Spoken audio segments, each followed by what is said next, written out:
Welcome to TAMA Talks, brought to you by the Torrance Art Museum Advocates. I'm your host, Janine Madden, current TAMA president, and I'd like to thank you for watching. Today's talk will feature work currently on view as part of WILD, a public art residency program developed collaboratively with the Madrona Marsh Preserve and Nature Center, the City of Torrance, and the Torrance Art Museum, funded by TAMA and the Friends of the Madrona Marsh. This residency program invites contemporary artists with an environmental focus to interact with the Madrona Marsh Preserve, its scientists, researchers, students, and the public for a period of 1 month, during which the resident artist researches, develops, and creates a site-specific work of public art to be presented on the grounds around the preserve for an exhibiting period of 4 months. An integral part of the project is its non-institutional setting and environmental footprint. Distinguishing this project is the essential linkage between the preserve and the art. This discussion is being recorded and will be posted to our YouTube channel with all of our previous TAMA Talks. You can access it from our website, www.tamadvocates.com. We are joined today by visual artist Dodd Holsapple. Dodd creates visual art examining distinctive composition blended with a maximized color theory set to data-driven patterning, mathematics, and time executed to uniquely verify environmental awareness. Strong visuals weave through color-filled linear constructions with rigid, measured definitions of space related to place that embrace time, interlaced with the lush, organic movement of nature. Dodd exemplifies a highly developed use of artistic methods and unique compositional balance, culminating to amplify today's contemporary landscapes in crisis. He is deeply focused on creating beautifully engaging visual artwork inspired by numerous environmental themes. Motivated by research related to environmental conditions and scientifically collected data recorded in charts and graphs, he explores climate recognition through art as social response awareness and habits vendor. You can learn more about Dodd on his website, doddholsapple.com, and we welcome you, and we're so happy to have you here today to discuss your amazing work at the Marsh. Thank you. Thank you so much. What a wonderful introduction.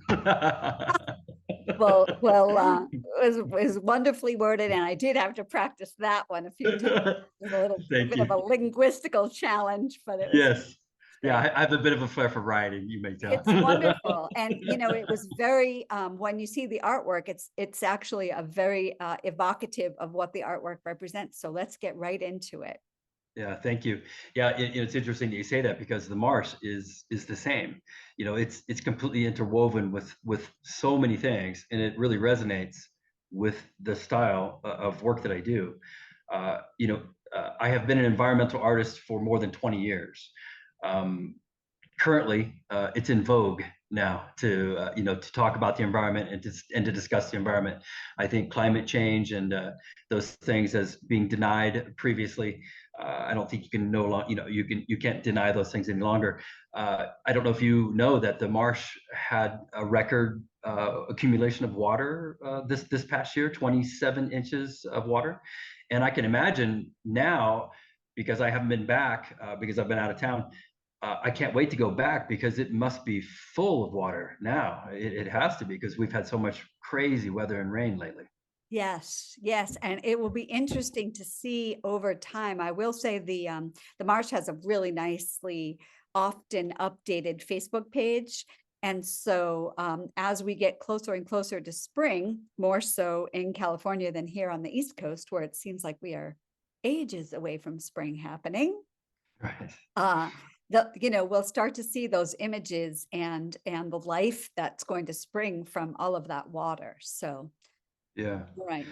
Yeah, I was very excited to be a part of this residency, and I'll be honest, I have driven by that area 1,000 times, and I did not know that there was a vernal wetland there. And then once I learned that it was a vernal wetland, I had to look up the word vernal to Yes, understand what yes, that really yes, means. yes, yes, you did. Uh-huh. But this all started the process. When I was awarded the residency, I was super excited. I do a lot of residencies, and most of them are based on environmental conditions or environmental directions. And the ones that I really search for are ones that are connected to public input or public response or public accessibility. Those are very important things, to me as an artist. Um, yeah, you and I talked a little bit briefly earlier about the shift that COVID has done, and the shift in my 20 plus years as a visible international contemporary artist. I have decided to refocus my efforts in smaller scale residencies and public art exposure, like this Madrona Marsh residency, which is an incredible residency to be involved in. Well, And we'll talk a little bit more about that, and as far as what I mean. Go ahead.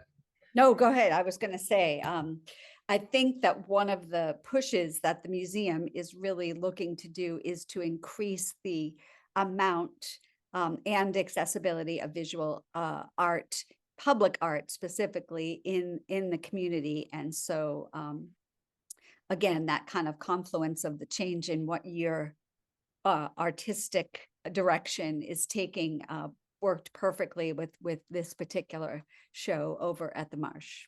Right. And right along those lines, as a sub note, that I have been discovering articles recently about the happening of COVID and the social discourse that happened in response to that, and the importance of urban green space for people to actually have some time in an environment to rediscover themselves and connect themselves and ground themselves. That the whole COVID thing was very disturbing for a lot of people, but spending some time in nature can really ground you and pull you back down. So this is a really incredible resource in Torrance, Southern California, state of California, that deserves every right to be there forever. Absolutely, absolutely. We definitely agree with you there. So tell Great. us a little bit about actually, these two images are extraordinary, but I think that some folks maybe just a little bit of explanation perhaps about what an artist in residency, I mean, I guess the name kind of explains it, but what that process is like for an artist who typically works, I would assume, out of a studio. What is it like to go into a public facility like this to create work that's going to be displayed on site? Yeah, that's a great question and a great observation, and a wonderful opportunity to be able to bring people into the world of contemporary art. Contemporary art, I've discovered, is sometimes scary for people to interact with because it can encompass such a wide angle of variety of what's going on, and that exactly centers into my work as a contemporary artist.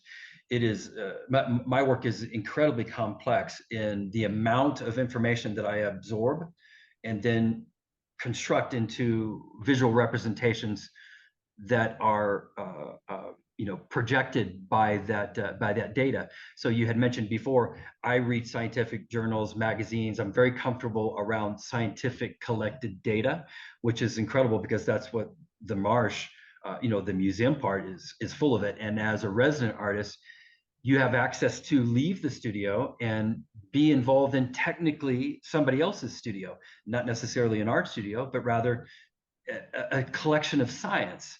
And then, of course, a collection of science that is related to this incredible small habitat. And in the information that they're deriving, and the staff there and the scientists involved, it's absolutely immersive. I could imagine you could do in a year-long residency there, or at least I could do a year-long residency, and divide it up by even seasons. Right. But yeah, so I incorporate all of that information into my work: the graphs, the science, the data, the mathematics, the positioning, longitude, latitude. Those are all inherent in my work. I have a particular style which you'll see resonate through all of the work. It's the style that I'm known for, It's this linear construction, almost a sculptural surface. What I have decided in this new way of working that I've been developing for the past 5 or 6 years is my work is extremely tactile. So is the marsh. It resonates to that tactile feel when you're there. You can really sense everything when you're in the space. And as an artist who works in drawing, painting, and sculpture, ceramics, architecture, I you can see that in my work. Everything that I just mentioned, it's kind of embodied into these pieces. Yes. So tell us about each of these pieces, a little bit about what the inspiration was, and Yeah. particularly the process, because it's very, very visually engaging to look at. I would think that when this is one of those pieces where when you're looking at it in person, you can spend a lot of time in front of it, which I appreciate. Thank you. And that's actually done on purpose. I formulated my particular style for exactly that reason. We have become in a day and age where everybody looks at everything on a screen, and artwork is presented on a screen. And now artwork starts to be constructed so that it's enjoyable on a screen. I decided to go completely opposite. It's funny because I'm looking at these images as we're talking, and they look great, but in person they're mesmerizing just because of the construction, the color balance. I mix my own colors. There's all kinds of additives into the materials and paints. So in person, it's an entirely different experience. So as a side note, if you can get to the marsh and see these, I would highly recommend you getting there. I was just going to say, because right now, so as of today, we're hoping, fingers crossed, that this will change. But as of today, these are going to be on view at the marsh when it is opened, when the marsh is open on through May 11th. That's right, May 11th, and to kind of like start to dive into these pieces. When I first entered the residency, I'm a blank slate. When I started residency, I just completely empty myself of other work. I had no conceptual balance of any constructions that I was going to produce when I got there. I showed up for day one and met everybody, walked around the marsh, viewed the exhibits, read a bunch of data, was able to go behind the scenes and start to absorb all of this collected information that they have been collecting for years. And I'm just on day one on a few hours. The very first thing that caught my attention was the vernal wetland, the idea of what this place really is and what that really means. And so I can just make it super simple. It's water in and water out. Okay. Right. Yeah. That's where I decided to start. You have evaporation, transpiration, percolation, and runoff. This is all of Yeah. Our friend, the water cycle. Yes. that's right, the water cycle. So Right. that's exactly where I started. I was like, okay, and it's so funny because when I just said those words to you, a whole bunch more images just popped into my mind. So I could continue this series forever. So the painting on the left was the very first painting that I created, and that is this series, by the way, is called Spectera. This is an ongoing series that I've been working on for about a year now, and it's spectacular terrain is the series.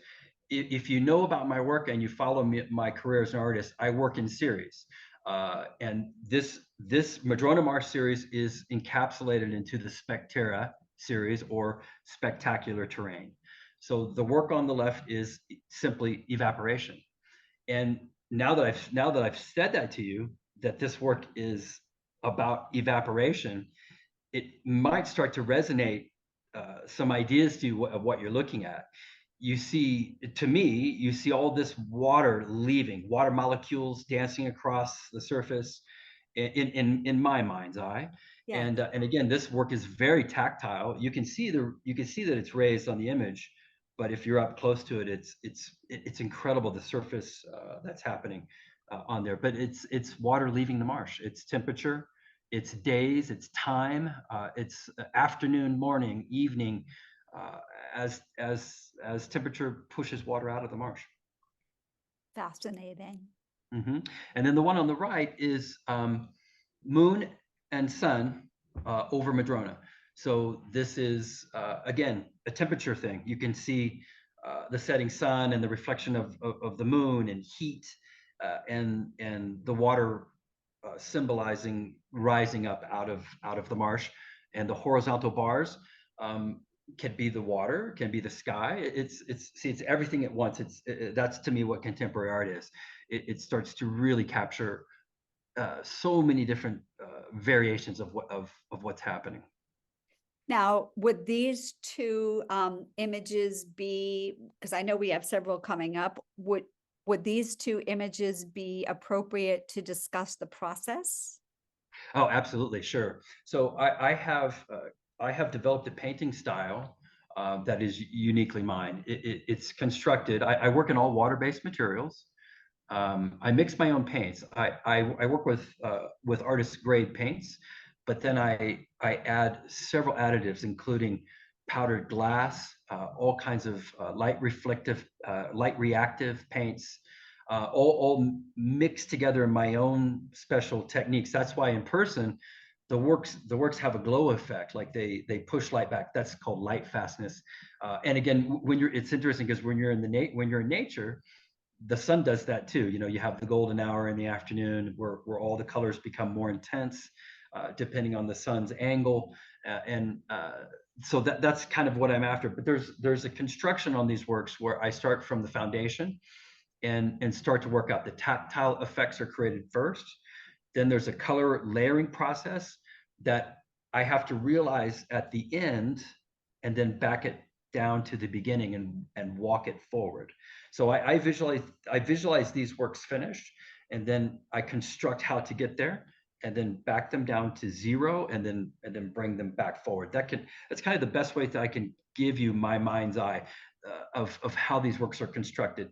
There is probably 40 or 50 layers of paint. I work semi-transparent to transparent color washes as I bring the paintings forward is the best way that I can say it, as you walk from the base up to the finished surface. Wow. And so for the time that you were at the marsh, just for people to understand the residency aspect of it, are you saying then that you showed up at the marsh on day one with a blank canvas and then created this while you were there at the marsh, made your paint and all of that? No, not at the marsh, Okay.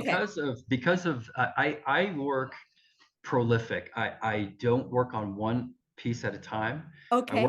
I work on several at once. So I would visit the marsh. I would take a walk. I would spend a couple hours just walking around the marsh. And this is something that I want to discuss later. We'll see that later on in some of the other images. At first, I was just a visitor because people really didn't know who I was, and it just seemed like I was somebody taking a walk.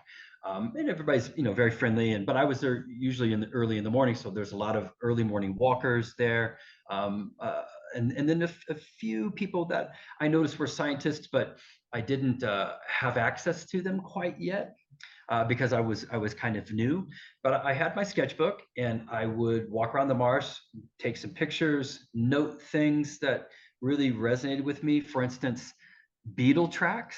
You'll see a lot of linear movement in my work, and the breeze, how it moves through the foliage is, again, it's in here too. Especially the one on the right. You see that movement that is kind of like breeze or warm air or cool air moving through. Luckily, I was at the marsh when it was hot and cold, which is an interesting. Those are elements I use in my work quite a lot. Is temperature, and you can see that when I say that to you now, you can obviously see temperature in these pieces, as you will the rest of the work that you'll see. But yeah, I just start with a sketchbook, noting sketches. Inside the marsh, inside the museum, there's so many beautiful displays, informative displays with words and images, and all those things become just a pool of things that I can draw from. Once I've done that, spend a few hours at the marsh, meeting people, walking around, hanging out, I go back to my studio. and construct. Ah, okay, okay. Well, let's, oh, hold on. There we go. Mhm. Oh, great. Okay, so and just to reiterate, these pieces are what this is actually what the exhibition looks like hung at the Marsh. That's right. Yeah, Okay. all these images are exactly how the work is displayed at the Marsh. And so the work on the left there is Moon over Madrona. And again, there's a lot of symbolism in my work. I love the concept of Moon and Madrona and words. I'm really intuitive with titles, and again, you see, to me, that's the lower section. The horizontal section is the marsh at night. Is the water, deep and dark, in a night setting, yet alive with the color that's intensifying behind it, and then the moon, a symbolism of the moon with just a simple sculptural arc, Mhm. again working in a very contemporary vein. You have a sense of the moon over Madrona, like a hot summer night, maybe, and again the evaporation is moving off of the surface. Beautiful, beautiful. Thank you. And then the work on the right is where I've departed from all of those water in, water out concepts. And this again relates more to my time now at the Marsh, where people started to recognize me and saying hello. I all of a sudden had access to these. There's very intelligent people walking around that Yes, marsh. yes, absolutely. Yes. I mean, very accomplished scientists and the people who research insects and plants, and I would pass by somebody and I would say hello, and they would say, "Oh, you're the resident artist, right?" And I would say yes, and they would say, "Did you see the spider you just walked past?" And Oh, I said no, and we literally walked back 10 feet, and there'd be this crazy spider. There was a spider, and again, I don't know the name of the spider, but it creates a sticky ball web that and slings it around instead of making a stationary web and waiting for things to fly into it. It makes a sticky ball and swings it around like a lasso until it can catch a moth that it senses off of the vibration of the moth. And I get this incredible in-depth explanation by this highly educated scientist. And so yes. this is where the work transitioned, and I knew, once I was walking around the marsh and looking at the displays, I knew the work was going to start to transition from the simple water in, water out concept, which is the life of everything. That's the start of it, to the work on the right, which is called Madrona Moments. If you look closely at this work, there are poppies inside. There is a bird inside. There's species, a tactile, like in relief into this work. Okay, So I think we see, I don't know if, can you see my yes, cursor? No. those are poppies Yeah, there. Yep. I And see. the And like a top right, leaf go to the top right corner. There's a bird in flight, and you see its wings all feathered out. here, am I here? Yes, yes, yeah, yeah, Wow. That yeah. I can't wait to go here and see it. I'm gonna fly to LA just to see what it Yeah, so they're embedded in. And see, the interesting thing about my work too, so I had a comment, that somebody said, well, I'm more inclined to see birds painted as the bird is. And do you know, when you're in the marsh or where you're in nature, sometimes you have a split second to see a bird pass by. right. It's so quick and it's so passing. That's what I try to capture in my work. Instead of a stagnant image of the bird, rather a bird that is almost vanishing, because that's what they do when you're there. You may not even see the bird, this rare bird that passed by you, unless you're a very serious bird watching scientist. But I mean, I did see some pretty rare birds that were there. I did have an occasion with a young man who actually had a tape recording of a bird call, and he played it while we were standing there, and sure enough, the bird flew right over 10 feet away from us and stood on the branch, right in front of us, just because he had the bird call sound. Wow. So yeah, the experiences I had there were incredible, and they started to build my work, which is what happens during a residency. Like you said before, getting out of the studio, this is what happens because the work changes and it evolves and gets bigger and better and stronger. And you, as you see, as we're walking through these images, you're gonna see that, especially when we go to the next set of images. This particular one is interesting too, because it almost has when I first saw it for the very first time, I actually thought that perhaps it was fabric, because it does have a very textural sort of, like you were saying, this tactile, which, is the is the antithesis of any any hung artwork. That's It's right. really hard when it's tactile because, the attraction is to touch it. That's And right. so originally, when I had first saw these pieces, I thought that they were fabric, either yarn or some sort of textile. So the fact that they're paint is even more extraordinary. And the three-dimensionality, particularly of the horizontal lines, and that textural of the vertical lines, the vertical shapes, Mm-hmm. is just, it's an incredibly, it really has a three-dimensional component to it that I like. Yeah, and that's a great segue for you to, or for me to kind of walk you through what you'd asked me before. Let's go back. Can we go back to that slide that you have? Yeah. So this work on the right here. Let me give you a little bit more insight into my style as a contemporary artist. The vertical bars to me, they represent time. So from left to right or right to left, how we read or see. That's right. So it could be morning, noon, night.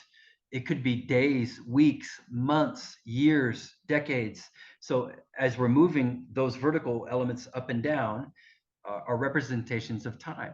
And the horizontal, these sweeping organic horizontal movements are all of those elements that I mentioned before: temperature, the breeze, the flight of the bird moving through the space, how things drift and move around in that space, almost a dreamlike quality. Also, possibly, the history moving through the space as well.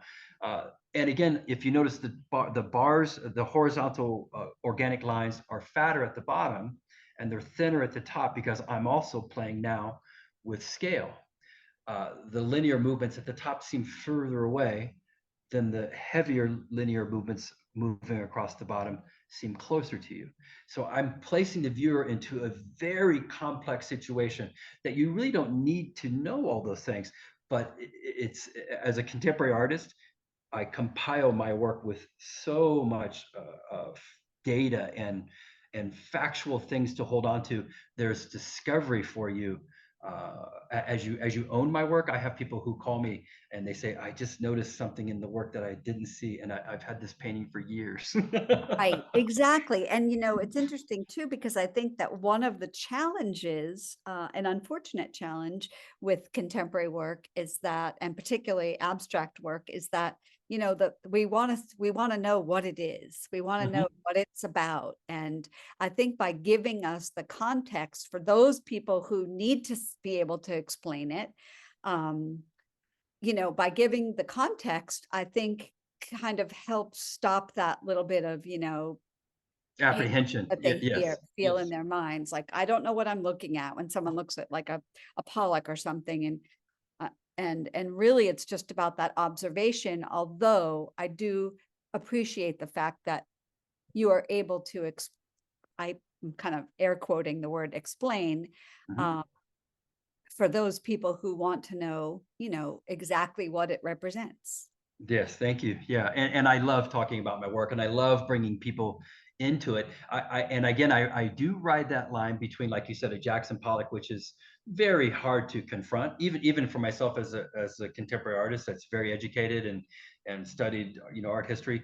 I try to give a little bit more of a tangible pieces in my work. There are things to grab onto. Like you said, you saw the poppies inside, and it starts to invite you a little bit deeper in, even though that contemporary feel is going on. There are still some tangible, recognizable Right. things that you can grasp onto.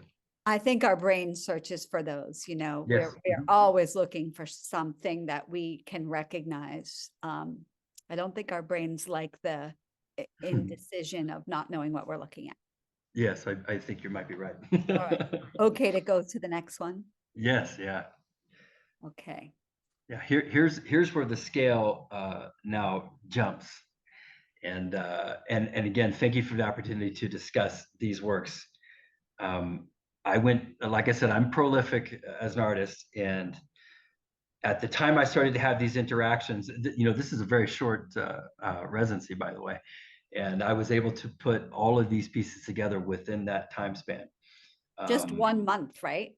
just 1 month, yeah. And Great. these four obelisks, these are 9 feet tall Oh, and constructed of wood. Now, if you know the history, which is another thing that I started to look at of the Madrona Marsh, that this was oil land, as a lot of land in Southern California is occupied by fossil fuel industry. And luckily, this piece of land, I'm assuming, never got developed because it was quote unquote wet.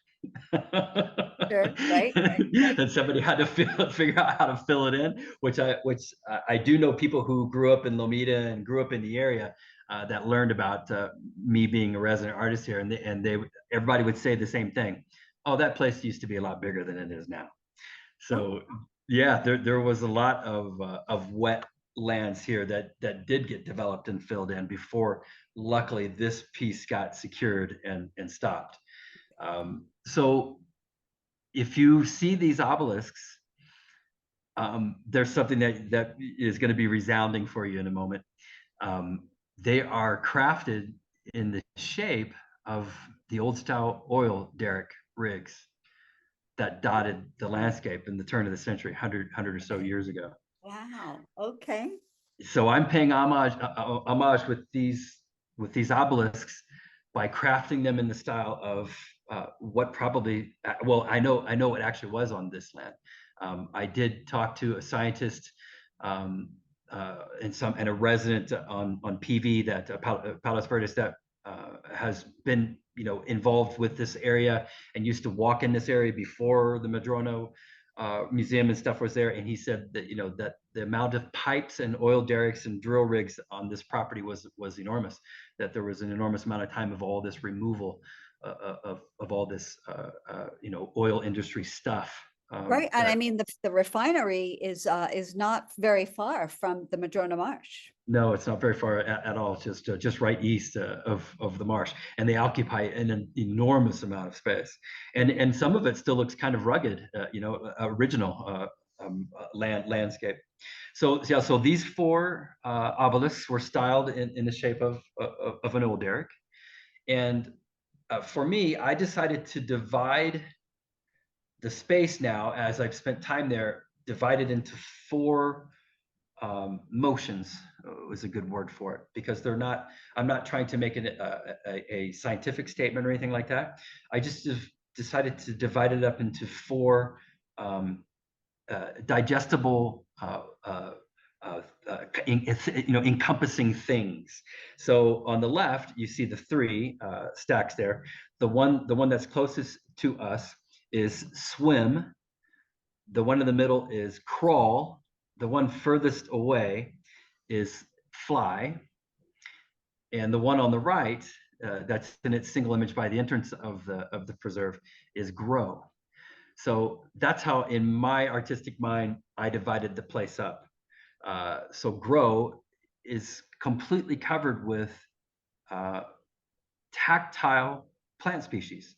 So if you stand in front of these obelisks, you'll actually see elements on them that are related to the marsh or within the marsh. So all these plant species are tactile on the work. On the left side, the one that's closest to us, which is swim. Yes. So this one Oh, has look, a fish. yes, you see, yeah, that's a mosquito Yes. fish. Yeah, that's a mosquito fish, which is introduced by vector control, to control the mosquitoes and things in the marsh. Yeah. Okay, Yeah, okay. so all important things. Yeah, so everything on there swims. So you'll see all these tactile elements, all the way from amoebas to microscopics that I worked with the scientists at the Marsh to discover and sketch and draw from there. I actually was able to look through microscopes and look at them live, and so they're all incorporated into these obelisks. The next one, crawl, which if we could see closer, would be anything that lives close to the water's edge and beyond. Everything that crawls and walks around or requires, cannot leave the ground very high. There's grasshoppers on there. Of course, they can go a short distance in the air. And then the very last one is fly. It's everything that is actually what I pictured in my mind would be everything that's waist high and up in the marsh. So it butterflies and the birds and different things that make their way more in the upper space of the And marsh. again, do you incorporate that layering of paint in Yes. the obelisks as well? Yes. Yeah, these are incredibly time consuming works. I barely got these finished within the residency period. I think I finished them maybe 2 days before the close of the residency, and had to, and a good friend of mine helped me move them to the marsh and get them set up there. But they're wood construction. So, they're hollow inside, of course, but all wood construction, completely sculpted, tactile relief, and then a painting level, a painting process of probably 20 or 30 levels of color washing Oh, wow. on top to And get to that are they final. on are they on casters or wheels or? They're on raised little legs with I see. Okay. little feet to give them a lift, because again, everything's done consciously, nothing's arbitrary. So I wanted to give them like a lifting feeling, which is what the marsh does. When you walk around in there, you do get this very lifted feeling of being in the environment and just being in that space. It's a very calming and very uplifting motion or emotion that you feel when you're there. So I tried to give them a sense that they're floating. And I take it this is not your first foray into three-dimensional sculpture. Had you done obelisks before? No, I don't. This is the first time I've created like an obelisk type of a Oh, sculpture, but I'm very active. I'm very active in sculpture. Yeah, okay. I Okay. create large format sculpture. But as soon, in the marsh here in the museum, right around the corner to the picture on the left, right around the corner to the left is a small display that shows the oil derricks that used to dot the landscape.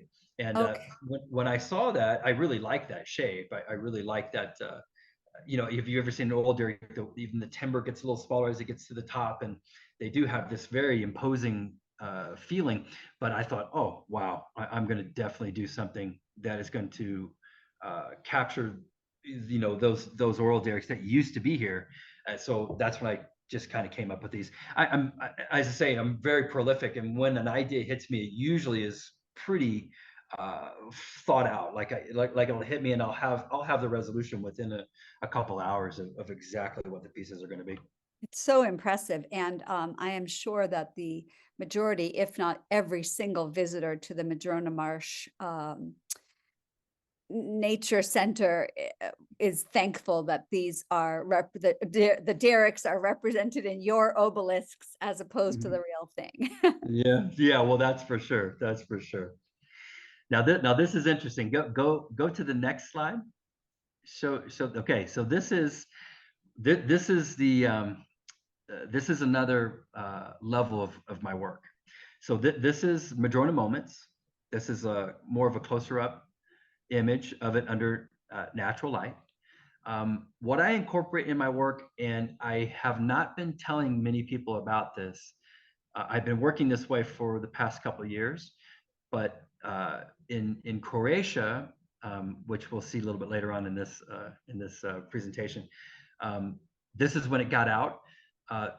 I had a series of small sketches that I brought with me to Croatia that I did a project there, and a photographer showed up, and the artwork was laying out in a room during a party of artwork that I built there.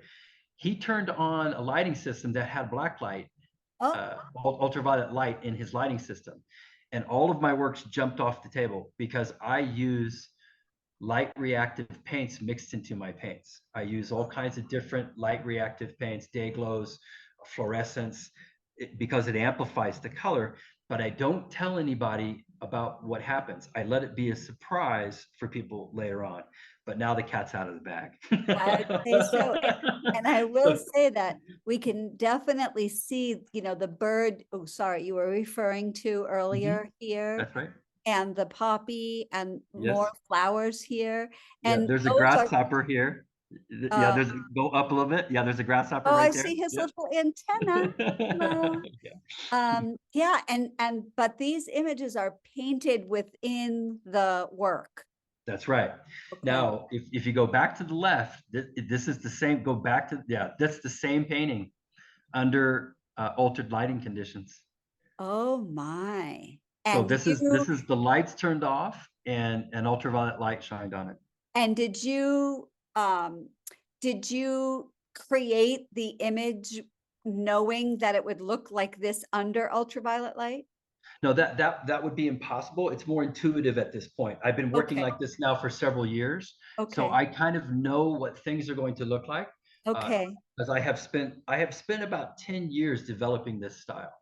And Okay. yeah, so it's great to cycle back and forth because the painting completely changes. Yeah, Even the board. I should have made another slide with them next to each other because Oh, well, it's more fun to toggle back and forth. it is. It is. It is, but it is amazing because, sorry, because, you can see now the color that you use to create the bird and the color that you use to create the flowers, Mhm. and where they are in the original work. But I Yes. think it's that, the color, the whole idea that they're not even complementary. So like the blue No. is yellow, but there's Yes. still green, and that's amazing. That is Yes. just Well, thank you. And extraordinary. you've hit on something else. I'm a color expert. Okay. I have become a Okay. color expert, and I've been told by people that are close to my work that I need to start writing a book on color, because Yes. yeah, because I'm very color oriented, and interestingly, this is a great thank you for bringing that up, because I'm a Southern California contemporary artist, and technically, it's all about color. Yes. So to me, Southern California artists working in a contemporary vein, we utilize color. Also, I'm kind of a product of the 80s. And so that also is thematic in my work as well. Yeah. So you can see that now. But I love the idea, go to the light, the color, like the natural light one. See the orange bar kind of midway down. Yeah, keep going down. Yeah, the fat one. Yeah, down one more. Down, yeah, that one right there. This one or this Yeah, one? look what happens to that bar when you go back to the ultraviolet light. Oh yeah. See? Isn't Yeah. it crazy? Yeah. It goes dark, and it's Right. one of the more prominent colors in the natural light image. Right. It's not even like that you would expect it to be its complement, or Right. whoops, sorry. Yeah, that is fascinating, Thank actually. you. I love that. I Yeah, love, thank you. yes, you could write a book that it's so many things are beyond Roy G. Biv, right? Yes, yes, Yeah. yeah, yeah. All And right. again, it was this hidden discovery. Now, to tell you, all of the work at the show does this. All of the Even the paintings, obelisks. even the obelisk. The obelisk will blow your mind. I Yeah, did it. I did it for the staff at the museum when I installed them, and it just blew everybody's mind. sure. So Yeah, yeah, that would all make of an the work does it. extraordinary evening exhibition where a black, did you say a black light? Oh, on ultraviolet light. Yes. Ultraviolet, sure. Yep. Okay. Was positioned so that, at some magical moment when everyone, like when the moon was just coming out, then you would, Right. that would be Well, awesome. there's been some talk of that. I know they do a night walk at the Madrona, and Yes. Yes. there's still time to put that together. Yeah. And And, I would I will say it actually is almost evocative of that bioluminescence that you'll see sometimes down at the beach, that's that farther south and than that's LA. right. And in the marsh too. There's the amoebas in the small the little microscopic creatures in the water. They do it too. Yes, that bioluminescence. Yeah. Now this piece is not at the Marsh. That's right. Okay. Yep. But I wanted to include it because, and so is what you're saying then that all of the pieces that you create would show up with the UV light? I started incorporating that secret element in the work about 2 years ago. Ah, So this work has a little bit in it because okay, I didn't have complete grasp of controlling it quite yet. okay. But this whole series of work, this is all from the monthly floral series. So I have a series of works that is every month, the flowers and the colors of that month, and that is that's what these paintings are. And so are these the days? Yes, time and days, and Yes. that's right, that's right. Again, it's time, it's movement, it's the month, it's all these notes and things that are happening within the month. And then Yeah. if you see embedded in the back are flowers, representations of flowers. Yes, I see some roses. I'm getting a Mhm. little Keith Haring vibe up here too. So, Yes, yeah, yeah. all right. Oh, great, yeah. Oh, again. Okay, so yes. Yeah, no, this is a really fun series. Now, we'll talk about what you just circled there because that's another trademark in my work. These works are from the NAR residency. The NAR residency is out of Italy. I won the NAR residency in last year, and I performed a series of work in the atmospheric series. These series of works are called The Color of Air, Oh, and in a 2-week completely immersed residency where I had very few visitors. I had 2 dogs that came and saw me every day that were lovely. The only reason they came and saw me is because I had a box of dog treats. that'll do it. But I was in a rural place in Santinez. They have 2 residency programs. One's in Italy for a group of people, and one is a solitary residency, and it's only for California artists. And it's housed in Santinez on a staggeringly beautiful piece of property in about a 2,000 square foot barn.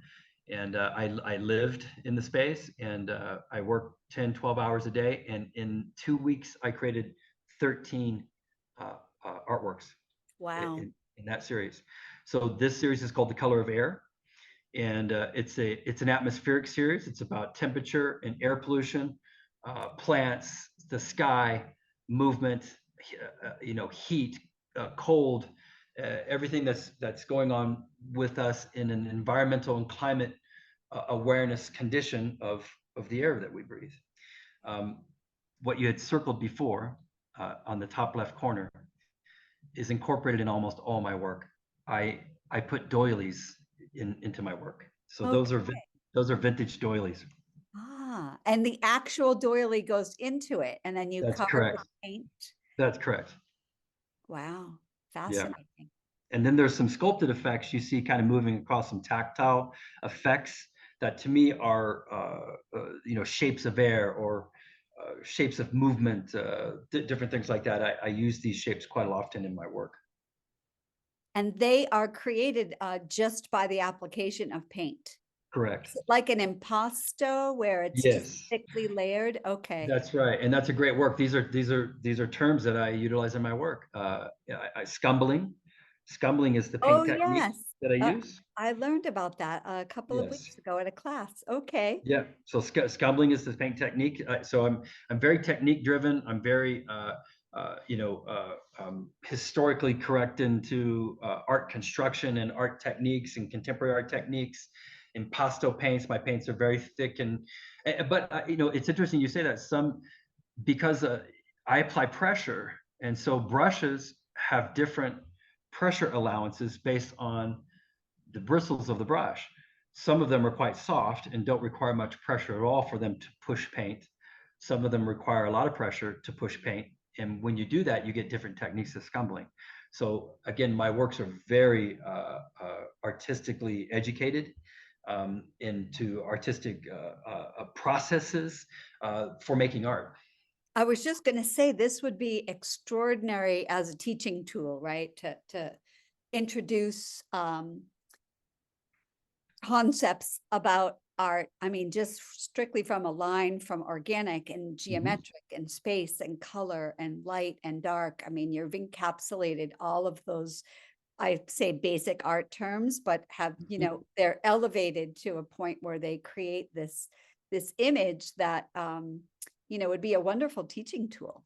Yeah, thank you. I've been artist in residence, and to be quite honest with you, this is what a residency allows, is for this beautiful program that you've put together to do this, and to bring people into my world, into a technique which is recognizably me. This style of artwork is becoming recognizably Dodd. So Oh, well, good. That's now I put these two on the page on the slide together. I don't know if you made them at the same time, but I'm not sure why I did it, but they seem to go together for me. I'm not yeah, sure. Could be a they're size and orientation thing, but they're lovely. they really are I love lovely. them They next to really each are. other. And they're almost, you know, like spring and summer, if That's you're right. looking at them from a sort of a color perspective, but Mhm. That's right. Or dry and wet. It's yes. all the things that are going on here. So when you're in Santa Ynez, and again, the residency in Santa Ynez, even though it was short, it's amazing how things work out for me. I'm kind of in the zone. The first week I was there, it was incredibly hot, and that's the work on the right got created. The second week I was there, the temperature dropped by 30 some degrees, and Sure. that's when I started painting cooler. Again, yeah, that warm and cool, Hmm. you know, definition of quote unquote temperature. And then Hmm. this is what I like, this purple, the Yes. One purple big line nice right in piece to there. grab onto. Right. And Right. what's interesting to me too is, again, they obviously have an orientation, but the feeling of them actually, like if I tilt my head and I see the vertical lines as thicker horizontal lines and the wavy lines as vertical lines, they take Hmm. on a very different feel. Hmm. That's right. And again, I'm playing, like I mentioned before, I'm playing with scale. The thinner lines seem further away, and the thicker lines seem closer to you, which happens to when you're standing in an environment, when you're standing in an organic space. Right, right. Yeah, I tried to capture all of this stuff at the same time. And about how long, because we don't have how large are the pieces, and about how long do they take to complete one individual work? Right. So during the NAR residency, as I mentioned, it was a 2-week residency with that the last day being like an invitation only, kind of a small exhibition. These Yes. are all on 300-pound Arches handmade watercolor paper, so 30 by 40. You know, really nice heavy paper. Mhm. And I started the residency working on 2 paintings. Shortly after, maybe the third day, I had 6 paintings going. Midway through, I had about 3 or 4 paintings finished, and I was working on about 20 artworks Oh, at that time. Luckily, I had lots of space to spread out, so I was working on, well, during the residency, I had about 22 pieces going. In the 2-week period, I was able to finish 13. I finished a few more of them when I came back to my studio later on. I finished them in the shop. and you're But based out of Los Angeles, is that correct? yeah, yes, that's correct. Uh-huh. Okay. Love Yeah, this. but this was a fun residency, a very condensed residency, and spending, like I said, 10 hours a day, uninterrupted, in a very remote place was really, really wonderful. These are all from the Italy series. No, that one is go back to the one previously. This one? No, yeah, this one. So this is the Reflections series. Ah, Um, okay. this piece is about water quality in the United States. I dealt with the most endangered lakes in the U.S. And these works showed at the Indiana University in Pennsylvania at the environmental show last year, and they showed 6 of the lake paintings. But they all this is a these are examples of water and cautionary colors with pollution elements, graphs. So now you see, as we talked earlier, scientific graphs.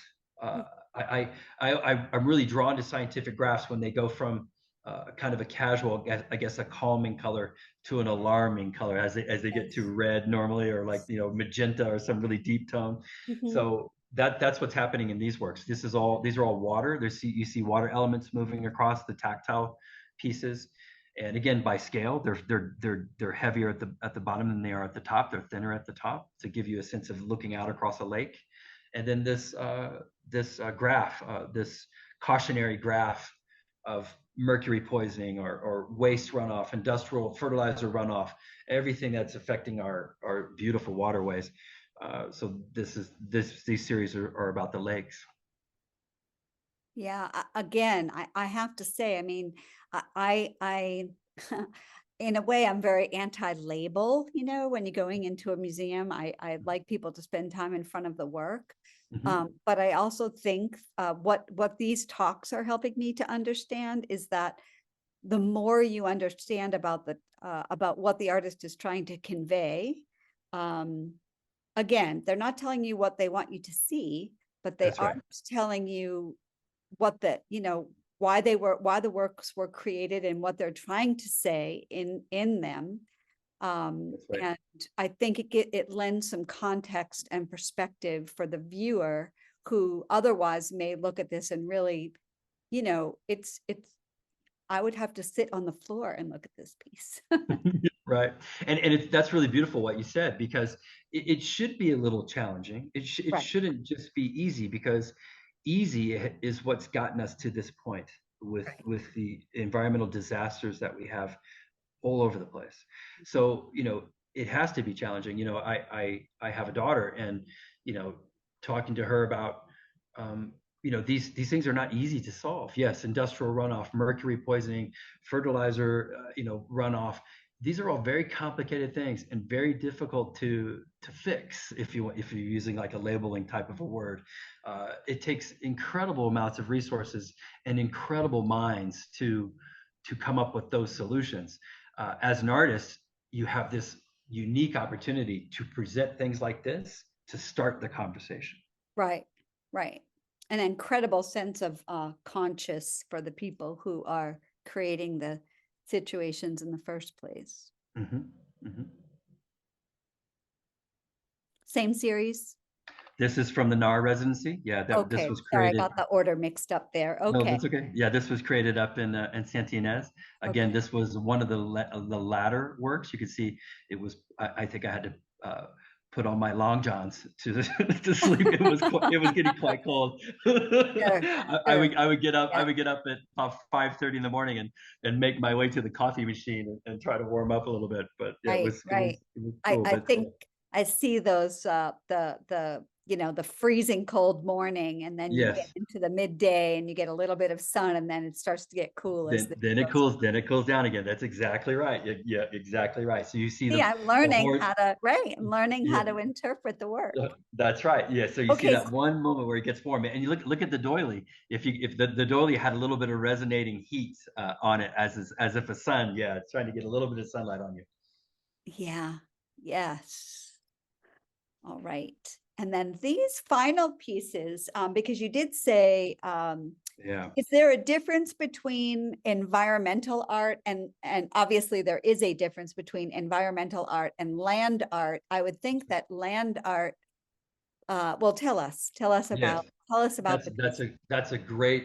It is a great topic, and we had a huge discussion, just exactly what you just said about this piece. This was created in Langkawi, Croatia, last year. That's 30 feet in diameter, by the way. Oh So my. the scale is quite large.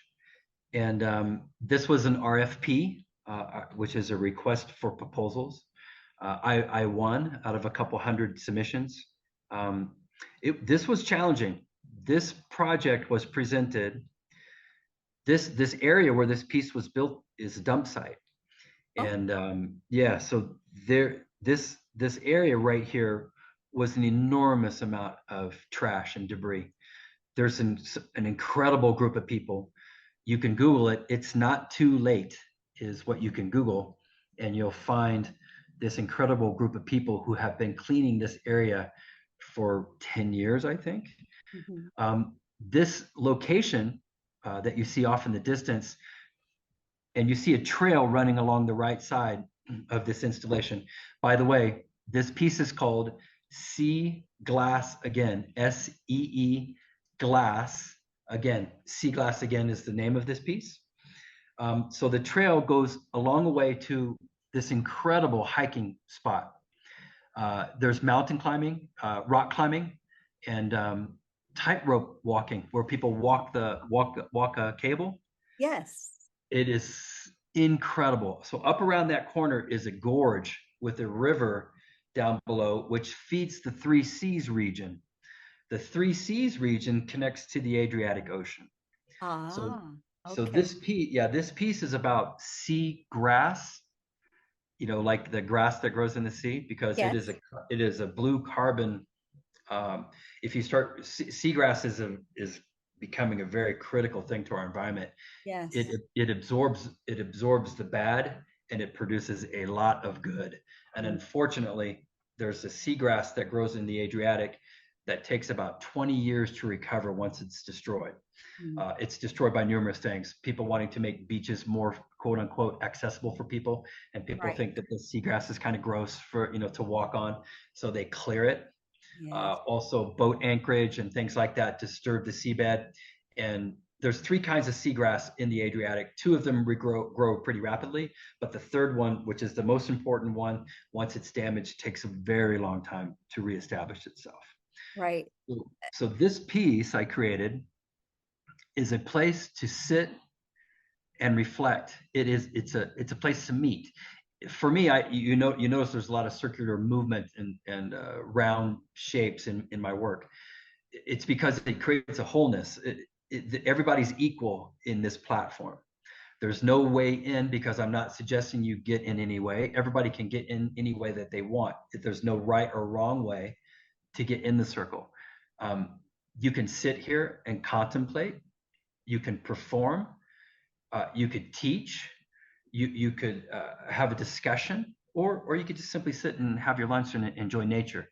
This is what this is. It's technically a seating area, a 30-foot in diameter place to sit and enjoy nature in a site that's been reclaimed from a terrible amount of garbage to now being completely turned to a place to really enjoy. The stone stacking in Europe goes back 1,000 years. Yes. Stone stacking walls you see them all over Croatia. Some of them are quite old. So that's the style that we used to create the ring, was in that historical, geographic appropriate look of the space. In the top is a white cement structure that is set almost mosaic style or terrazzo style, with recycled glass from the dump site right there. All that glass was dug out of this area right here, and I Yeah. tumbled it in a tumbling machine to Yes. soften it.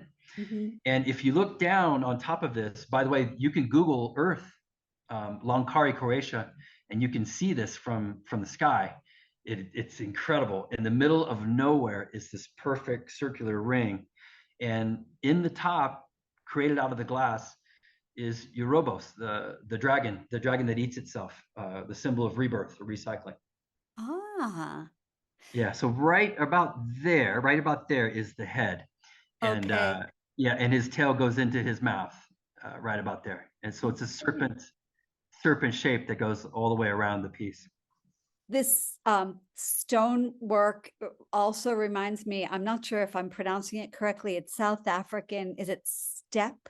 STEPP? Yes, yeah. There's, they in a lot of primitive cultures, this was used, and what's incredible is when you drive to this site. This site is very remote, and again, it's on that walkway that goes to this very famous place where people go to do these incredible outdoor activities. There's a cave actually around the corner too, where there's 3 endangered bats in Croatia, and there's a cave around the corner there too, where these endangered bats live. And it's interesting because when we started this project, people passed by when we were kind of leveling the site and setting the foundation to build the ring. The people going hiking, they would pass by really quickly because it was such a terrible sight to look at. It was just filled with debris. But it is the main access to this beautiful place that Croatia has, this jewel of an environmental place. You have to pass by this piece now, and it completely shifted the environment. Over 175 people involved, art students from Zagreb, art students from Zadar, professors, the arts administrator from Zagreb. So many wonderful people assisted. Actually, in the construction of the drywall, it's called a dry stack or a dry stack wall in Croatia. We had somebody from the Historical Society out of Zadar who works with constructing these walls. He was there. It's just an incredible group of people that helped to realize this piece. It took about a month to build, and we finished it in October last year. Outstanding. And I've got to tell you, it's up for an EU award at the moment. I'm in the final round of an EU Bauhaus public art award process. Fantastic. I think what lends to its significance again is what it was before. That's right. And also the completely reclaimed. Right. And the inclusion of the glass and turning what would be considered refuse into incorporating it into the work for aesthetics. That's right. And you just answered the question that we started this slide with, where land art, public art, and environmental art completely are entwined. This is what this is, a land art piece, but it's also an environmental piece, and it's also a social statement. It's about sitting and when you sit in a circle and everyone's on the same level, it's common ground. Yes, I think you'll win. Thank you. Yes, you'll have to let us know. Please send me an email and let me know, because again, I think that and I'm assuming, again, I could be incorrect, like I was with the obelisks, but you've done land art before? Yes, yeah. Okay. I've built several land art pieces. Yes. This one to me is just really powerful.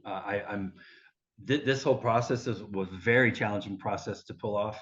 In a very rural place in Croatia, enormous amount of support from the local community. The administrator of It's Too Late, Marko Simic, is just an amazing guy, very driven guy to realize this project, and many, many thanks to him and his organization. The 3Cs region, the support from the Ministry of Culture and things like that. It was an incredible effort to get this artwork built. And again, I think it's an excellent example of that idea that the more you know. I'm hoping that there's a QR code someplace close by there.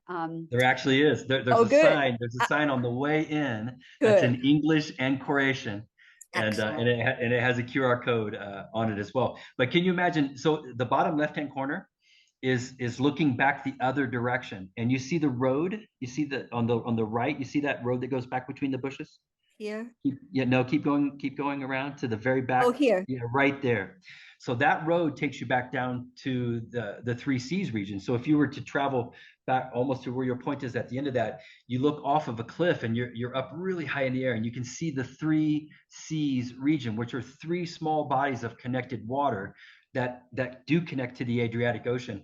That road had a nickname. It was called Glass Road. Now, if you came to me and said, Dodd, where's Glass Road? I would say, I have no idea what you're talking about. But if you went to the locals there, you said, where's Glass Road? They would tell you exactly where it is, because it was completely littered with glass debris. That's how the trash got brought into this site, was on that road.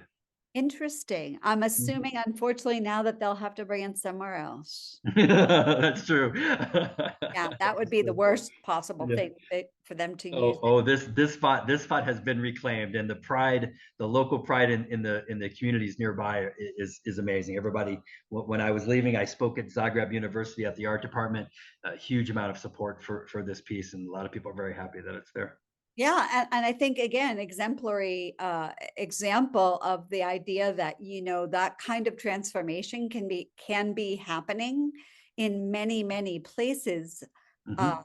although at the same time, um, I don't want the transformations to have to happen, right? That's I'm true. hoping That's that true. people learn to say, okay, let's think of other ways to uh, get rid of our trash or reduce our trash, That's and right. your pieces all sort of speak to that at the same time. So, That's right. That's right. That's right. well, Very I powerful thank stuff. you so very much Oh, again. it's been really enjoyable. I could keep going.